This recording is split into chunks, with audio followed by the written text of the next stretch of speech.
Imagine this. You're in a room full of people, all striving for success. Some play fair, work hard, and stay true to their values. Others lie, manipulate, and trample over anyone in their way. And yet, it's often the ruthless ones who climb the highest. Why? Is the world truly rigged in favor of the worst among us? History, politics, business, everywhere you look, you'll find examples of individuals who, despite their lack of morality, have achieved extraordinary power. From ruthless emperors to cutthroat CEOs, the pattern repeats itself. But this isn't just a coincidence. It's a feature of human nature, deeply embedded in our evolutionary psychology and social structures. In a world where resources are scarce, competition is inevitable. Those who hesitate, who seek fairness at every turn, often find themselves left behind. Meanwhile, those who are willing to exploit, deceive, and dominate rise to the top. This harsh reality forces us to confront an uncomfortable question. Is morality a weakness in the game of power? Yet the paradox is this. While the worst people often succeed in the short term, history is also filled with stories of their downfall. The question is not just why they rise, but whether their success is sustainable. And more importantly, what does it mean for those of us who refuse to abandon our principles? Nietzsche saw power as an undeniable force of life, something neither good nor evil in itself, but simply a truth of existence. To understand why the worst people succeed, we must first understand the nature of power itself. And to do that, we need to dive into one of Nietzsche's most controversial ideas: master morality versus slave morality. Let's go deeper. Imagine two warriors standing on a battlefield. One is strong, decisive, and fearless. He takes what he wants, shapes the world to his will, and does not ask for permission. The other is hesitant, waiting for external validation, seeking fairness, and hoping the world will reward his virtue. Which of these two is more likely to survive? Which is more likely to rule? Friedrich Nietzsche argued that morality itself is not a universal truth, but a creation of power struggles throughout history. He saw two fundamental moral systems: master morality and slave morality. These are not just abstract concepts. They explain why ruthless individuals often rise to dominance while those who prioritize kindness and fairness struggle. Master morality is the morality of the strong, the rulers, the conquerors. It is based on values like strength, courage, ambition, and power. To the masters, what is good is what enhances their ability to dominate, create, and assert their will upon the world. They do not seek approval. They define their own worth. They take responsibility for their destiny and do not see weakness as something to be protected. It is merely something to be overcome. Slave morality, on the other hand, is the morality of the oppressed, the powerless, those who cannot impose their will directly. Instead of celebrating strength, it glorifies humility, obedience, and self-sacrifice. It teaches that suffering is noble and that power is inherently evil. Nietzsche saw this as a moral system created by those who lacked the ability to dominate, a psychological adaptation that allowed them to survive in a world controlled by the strong. But here's the uncomfortable truth. Slave morality does not prevent the rise of the ruthless. It enables it. By condemning ambition, by shaming the pursuit of power, it leaves power in the hands of those who do not care about morality at all. While the noble-hearted hesitate, those who embrace master morality take control. And in a world where hesitation equals defeat, the results are inevitable. So, what does this mean for us? Should we abandon morality entirely and embrace the ruthless path? Or is there another way to reconcile strength and virtue? To answer that, we must look deeper into the psychology of those who rise to power, the ones who refuse to be victims of circumstance. Picture a vast, untamed wilderness. In this world, survival is not about fairness or kindness. It's about strength, adaptability, and the willingness to do whatever it takes. The lion does not ask permission to hunt. The storm does not apologize for its destruction. Nature does not reward morality. It rewards those who can endure, those who can dominate. Human society is no different. Beneath our laws and social contracts, the primal battle for survival still rages. Those who rise to power often share a defining trait: ruthlessness, not necessarily cruelty, but the ability to act decisively, unburdened by hesitation or guilt. This is not an accident. It is an evolutionary adaptation, a mechanism that has allowed individuals and empires alike to seize control in a world that does not wait for the hesitant. Psychologists have long studied the traits that predict success in competitive environments. Time and time again, we see the same patterns: high levels of ambition, a low sensitivity to fear, and perhaps most controversially, a reduced sense of empathy for those who stand in the way. This does not mean that all powerful people are psychopaths, but it does mean that many of them possess traits that allow them to act without the emotional constraints that hold others back. Consider the leaders, entrepreneurs, and conquerors who reshaped history. From Julius Caesar to modern business moguls, the pattern is clear. Hesitation is a liability, and power is taken, not given. The strongest do not wait for permission to lead. They step forward, take risks, and face consequences later. This is why the ruthless often rise while the hesitant remain in the shadows. But here's the paradox. Ruthlessness alone is not enough. Those who wield power without wisdom often face spectacular downfalls.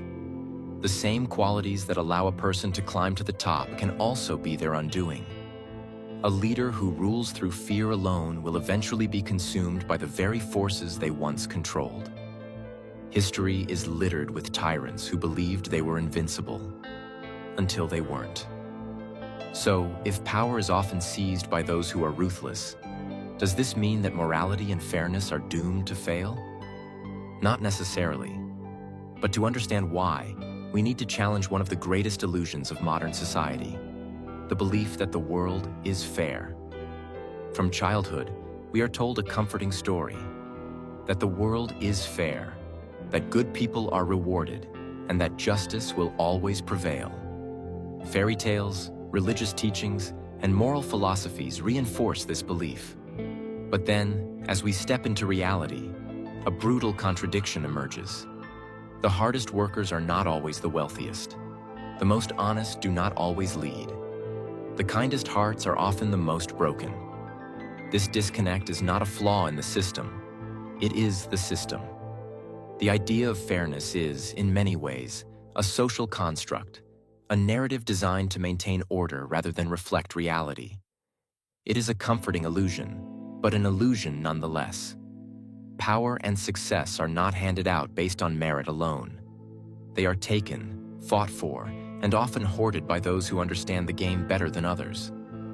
Psychological research has revealed a phenomenon called the just world fallacy, the tendency to believe that life is inherently fair, that people get what they deserve. This belief is dangerous because it encourages passivity. If we assume that goodness alone will lead to success, we risk ignoring the realities of competition, strategy, and power. And while we wait for justice, those who do not share our illusions are already moving forward. But does this mean morality is meaningless? Should we abandon all principles in the pursuit of power? Not quite. The key is to understand the game without becoming a slave to it. Those who suffer the most are often those who believe that simply playing nice will be enough. But those who learn to balance integrity with strategic thinking, who combine kindness with strength, are the ones who rewrite the rules. The truth is this: fairness is not something we can expect. It is something we must create. And that requires power. Nietzsche saw this struggle as a fundamental part of human existence. His answer was not to surrender to the illusion of fairness, nor to become mindlessly ruthless. Instead, he pointed to something higher, a way to transcend both weakness and cruelty. To understand this, we must explore one of his most revolutionary ideas: the Übermensch, the individual who rises beyond morality, beyond illusions, and beyond limitations. Imagine standing at the edge of a vast abyss. Behind you lies the world as it is, filled with injustice, limitations, and the oppressive weight of convention. Before you lies the unknown, a path only the bold dare to walk. Most will hesitate, shackled by fear and doubt, but a few will take the leap. These are the Übermenschen, the individuals who rise above the masses, who forge their own path, who redefine power on their own terms. Friedrich Nietzsche's idea of the Übermensch, or Overman, is not about brute strength or blind domination. It is about self-overcoming. The Übermensch is someone who refuses to be a victim of circumstances, who does not accept imposed morality without question, and who shapes their own destiny instead of conforming to the expectations of others. At the heart of the Übermensch is the will to power. Unlike the passive morality of submission and guilt, the will to power is about embracing one's deepest instincts, to create, to transform, to impose meaning upon a meaningless world. It is not about control over others, but control over oneself. While the weak are trapped by fear, the Übermensch moves forward, untethered from societal illusions. But here's the key. The Übermensch is not ruthless for the sake of cruelty. Unlike the tyrants and manipulators who seize power out of insecurity, the Übermensch does not need validation. Their strength comes from within. They do not rely on deception or oppression, because their power is self-generated, independent of external approval or fleeting success. This is why the worst people may rise to power, but they will never truly transcend. The ruthless play a temporary game, climbing through manipulation and force. But the Übermensch plays the infinite game, building something greater than themselves. They are creators, not just takers. So, how do we embody this? How do we navigate a world that rewards the ruthless while refusing to become one of them? The answer lies in understanding power, not as a weapon, but as a tool. The next step is learning how to compete in a world that does not wait for the kind-hearted. Picture this. You're in a high-stakes game where the rules are written by those who play to win at any cost. If you hesitate, if you assume fairness will protect you, you lose. This is the reality many face in business, politics, and life itself. The ruthless know this. They take what they want. But does this mean you must become like them to survive? Not necessarily. The mistake most people make is believing they only have two choices: be ruthless or be a victim. But there is a third path, one that blends strategic thinking with integrity, one that allows you to compete without losing your soul. Nietzsche's philosophy wasn't about blind domination. It was about transcending weakness while maintaining authenticity. The key is understanding power without being enslaved by it. Here's how. One of the biggest weaknesses people have is their belief that life should be fair. It shouldn't. It never was. The strongest competitors accept this early on. They don't waste time complaining about injustice. They learn the rules of the game and use them to their advantage. This doesn't mean abandoning ethics. It means recognizing that power is neutral, and those who understand it wield it best. Many fail because they assume kindness alone will bring them success. But power is rarely given. It is taken. That doesn't mean becoming cruel, but it does mean understanding the minds of those who seek to exploit you. Strategic empathy means reading people deeply, recognizing their motives, and anticipating their moves. It allows you to navigate deception without becoming deceptive yourself. Most people are controlled by fear. Fear of failure, fear of rejection, fear of standing alone. The Übermensch, however, develops internal power.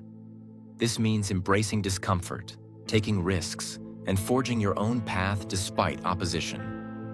The most successful people do not ask for permission. They create opportunities where none exist. There is a difference between mindless ruthlessness and controlled ruthlessness. The first is destruction without purpose. The second is the ability to make hard choices without hesitation. Sometimes, power requires walking away from toxic relationships, making unpopular decisions, or confronting uncomfortable truths. This is not cruelty. It is strength. The key is knowing when and how to apply it. The ruthless often rise fast, but they also fall hard. Why? Because their power is built on exploitation, not creation. The true Übermensch builds, whether it's a business, an idea, a movement, or a personal transformation. When you create value, you become indispensable. You do not need to manipulate because your power is earned, not stolen. So, can you succeed in a world that rewards the ruthless? Absolutely. But only if you stop playing by the old rules, stop expecting fairness, and start mastering power on your own terms. But this brings us to the ultimate question. Is power itself evil? Or is it simply misunderstood? Power. It's the force that drives the world, shaping the lives of those who possess it and those who are at its mercy. But is power inherently evil? Nietzsche's exploration of power wasn't just about domination.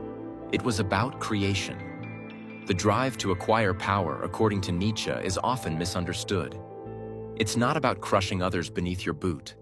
It's about surpassing yourself, about transcending the limitations of the current moment and becoming more than you ever imagined. Yet, throughout history, power has often been linked to corruption. We've seen countless leaders who, once they gain the reins, fall prey to ego, greed, and tyranny. This paradox leaves us wondering, is power evil, or does it simply expose the worst parts of human nature? Nietzsche argued that power, in its purest form, isn't about harming others. It's about overcoming oneself, striving for greatness, and creating new values, not succumbing to the moralities imposed by society. However, society's moral compass often makes power seem corrupt. In a world where virtue is championed, the individual who seeks power is often viewed with suspicion. But what if this is a misunderstanding?